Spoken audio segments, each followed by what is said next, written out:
The second book in the Heaven trilogy, The First Part Last, is the 2003 young adult novel written by American poet and author Angela Johnson. Set against the backdrop of modern-day New York City, the narrative centers on 16-year-old Bobby and Nia, two upper-middle-class African-American teens navigating an unexpected pregnancy. Structured into 4 sections, the novel alternates chapters between now and then, unfolding through Bobby's first-person perspective as he confronts the birth of his daughter, Feather. After Nia suffers a life-threatening condition called eclampsia during childbirth and slips into a coma, the couple debates placing Feather for adoption. Yet Bobby ultimately resolves to raise Feather alone. Praised as brief, poetic, and absolutely riveting by the School Library Journal and noted by Publishers Weekly for leaving readers clamoring for more, the novel earned the 2004 Michael L. Printz Award for Excellence in Young Adult Literature, as well as the Coretta Scott King Award. Narrated by Bobby, the story begins in New York City, with the then chapters building toward Feather's birth, while the now chapters reveal Bobby's struggles with single parenthood.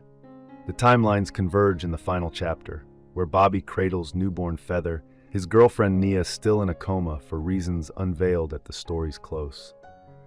Holding Feather, Bobby recalls his friend Just Frank, who was killed protecting a girl, and the difficult moment of sharing Nia's pregnancy news with their parents, Fred and Mary, and Mr. and Mrs. Wilkins. Unsure how to provide for Feather but certain his presence matters, Bobby takes her to the pediatrician, admitting his exhaustion. He remembers accompanying Nia to the obstetrician, showing early enthusiasm for fatherhood, only to be shot down by Nia. Feather falls ill the next day, heightening Bobby's stress, especially since Mary is away. He entrusts Feather to neighbor Coco Fernandez while he rests. Bobby shares with his friends JL and K-Boy the news of Nia's pregnancy, noting their stunned reactions.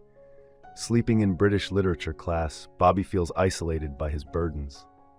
He recalls Nia's huge pregnancy appetite and their intimate moments in her room. One morning, Feather vomits on him before school. Knowing he'll be late if he cleans up, Bobby leaves Feather with Coco for the day.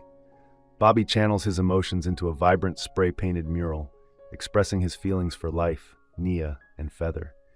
He reminisces about a prank on a teacher interrupted by Nia's hospital stay, where he first felt Feather's kick.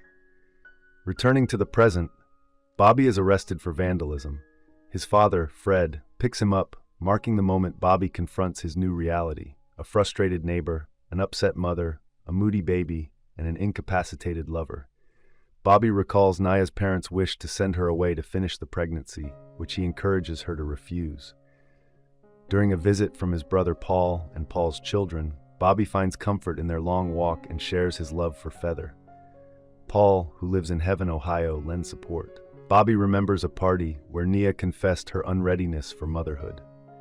After his arrest, Bobby and Feather move in with Fred, where Mary tearfully drops them off. He recalls discussing adoption with Nia and their parents' mixed emotions. Bobby leaves Feather with a babysitter before cutting class to visit Nia in a nursing home with JL and K-Boy.